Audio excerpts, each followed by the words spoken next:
Buongiorno e ben ritrovati con l'informazione di prealpina.it. Non è ancora ufficiale, ma la comunicazione è attesa in giornata. Da lunedì 14 giugno, 29 milioni di italiani dovrebbero essere in zona bianca. Secondo quanto si apprende, infatti, i dati del monitoraggio settimanale, ora all'esame della cabina di regia, confermerebbero il passaggio nella zona con meno restrizioni per Lombardia, Emilia-Romagna, Lazio, Piemonte, Provincia Autonoma di Trento e Puglia. Circa mezza Italia, dunque, potrà dire addio al coprifuoco e ad altre restrizioni anticontagio. Passiamo ora alla cronaca e andiamo a Varese. Lo scontro è stato violento e alla fine una delle due auto, un'utilitaria, dopo un testacoda, è rimasta in bilico tra la strada e il canale di scolo delle acque. Per il conducente, un 25enne, in un primo tempo si è temuto il peggio e subito sono arrivati in via Peschiera automedica, ambulanze inviate dall'Areu, oltre alla polizia locale. Per fortuna, però, nessuna delle due persone coinvolte nello schianto avvenuto intorno alle 9 di questa mattina è rimasta ferita in modo grave.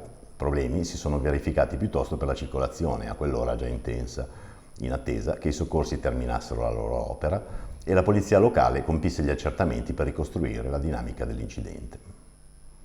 A Malgesso, un operaio di 47 anni è precipitato dal tetto di un capannone di una fabbrica in via delle Industrie. Sul posto sono giunti i soccorsi, incluso l'elicottero dell'Areu proveniente dall'ospedale Sant'Anna di Como, vigili del fuoco, i carabinieri e personale dell'ATS per i rilievi di conformità alla sicurezza del lavoro. La dinamica è ancora incerta, ma le condizioni dell'operaio sarebbero serie. L'uomo è stato lì trasportato all'ospedale di Circolo di Varese, in codice giallo, non sarebbe dunque in pericolo di vita. Genitori in protesta e dirigenza scolastica sotto attacco. Sono state chieste a gran voce le dimissioni del responsabile didattico dell'Istituto Comprensivo Marconi di Venegono Superiore e Inferiore.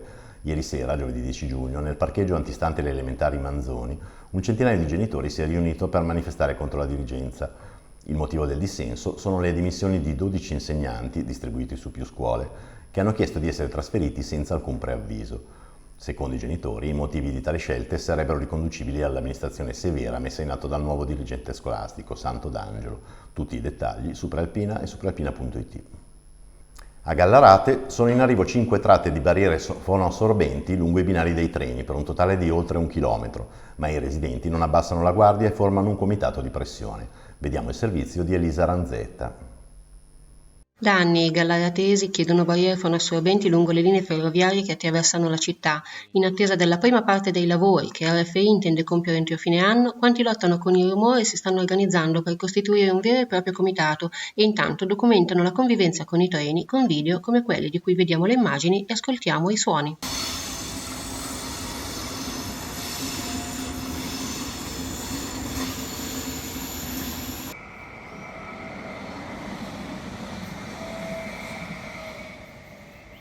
Ecco un rumore normale, ma tra un po' ce ne sarà anche di peggio.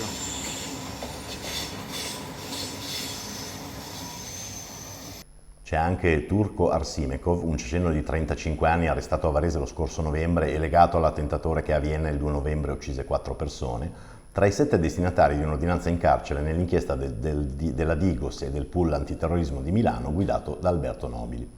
Il ceceno sarebbe stato a capo per anni di una centrale di documenti falsi smistati in tutta Europa.